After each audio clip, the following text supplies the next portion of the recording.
അവിടെ നീ എന്താ പറയുക തിരുവല്ലയിൽ കഴിക്കാനൊന്നുമില്ല. നീ തിരുവല്ലയെ കുറിച്ച് എന്തറിഞ്ഞിട്ടേ പറയുന്നത്? നീ ഒരു കാര്യം മുത്തൂർ ജംഗ്ഷൻ എന്നൊരു ഓട്ടോറിക്ഷ പിടിക്കുക, നേരെ മഹാലക്ഷ്മിയുടെ അവിടെ ചെന്ന് യൂ ടേൺ എടുത്ത് തിരിച്ചു വരുമ്പോഴേ റൈറ്റ് സൈഡിൽ അൾട്രാസി ഉണ്ട്. നിനക്ക് മന്തി കഴിക്കാൻ ഇഷ്ടമാണെങ്കിൽ നീ അവിടെ കയറി മന്തി കഴിയും. നേരെ മുത്തൂർ ജംഗ്ഷൻ വന്ന് മുമ്പോട്ട് റൈറ്റ് സൈഡിൽ സ്പൈസസ് ഉണ്ട്, അവിടെയും കിട്ടും മന്തിയും ബിരിയാണിയൊക്കെ.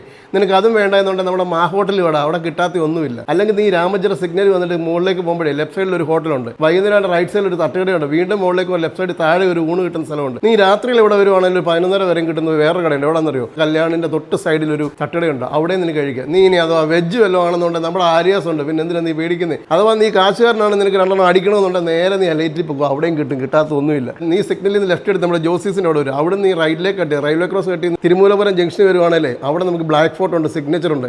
തിരിച്ചു വരുമ്പോൾ തിരുമൂലപുരത്ത് തന്നെ വേറെ ഹോട്ടലുണ്ട്. ഇനി അതല്ല വീണ്ടും നിനക്ക് മന്തി കഴിക്കണം തോന്നിയല്ലേ, നമ്മുടെ ടൊയോട്ടയുടെ ഷോറൂമിന്റെ തൊട്ട് സൈഡിൽ തന്നെ കാസി കിച്ചൺ ഉണ്ട്. കാസി കിച്ചണിൽ നീ കഴിക്കേണ്ടതെന്ന് വെക്കെ, നീ മുമ്പോട്ട് തന്നെ വാ. നമ്മുടെ ടീനയുണ്ട്, ടീനയുടെ തൊട്ടിപ്പുറത്ത് ബാർബിക്യൂ ആണ്, അതിൻ്റെ ഇപ്പുറത്ത് വേണമെങ്കിൽ ഒരു ജ്യൂസ് കൂടി. ഇനി ടീനയും കട്ടിട്ട് മുമ്പോട്ട് പോയി കഴിഞ്ഞാൽ നേരെ ഒരു ഫേവറേറ്റ് പിസ്സ ഉണ്ട്, അവിടെ കഴിക്കും. മുമ്പോട്ട് പോകണമെങ്കിൽ തൊട്ടപ്പുറത്ത് ഒരു ബർഗറിന്റെ കടയുണ്ട്, തൊട്ടപ്പുറത്ത് ഡോമിനോസ്. നീ ഉച്ചയ്ക്ക് വരുവാണെങ്കിൽ നമ്മുടെ ഒരു വീട്ടിലൂടെ ഒരു ചേച്ചി നടത്തുന്നുണ്ട്. പോസ്റ്റ് ഓഫീസിന്റെ ഓപ്പോസിറ്റ് ഒരു കടയുണ്ട്. നീ നമ്മുടെ കുരിശുമല വരുവാണെങ്കിൽ തൊട്ട് പുറത്ത് തന്നെ ഉണ്ട് ഒയാസിസ് ഉണ്ട്. നേരെ പടിഞ്ഞോട്ട് പോയി ഗണേഷ് ഉണ്ട്, നമ്മുടെ പഴയ കച്ചേരിപ്പടിക്ക് ഒരു ഹോട്ടലുണ്ട്. പൊന്നു മോനെ, നീ തിരുവല്ലയെക്കുറിച്ച് ഇങ്ങനെ പറഞ്ഞു തുടങ്ങി കഴിഞ്ഞാൽ ഞങ്ങൾ നിർത്തില്ല കേട്ടോ, പറഞ്ഞുകൊണ്ട് തന്നെ ഇരിക്കും.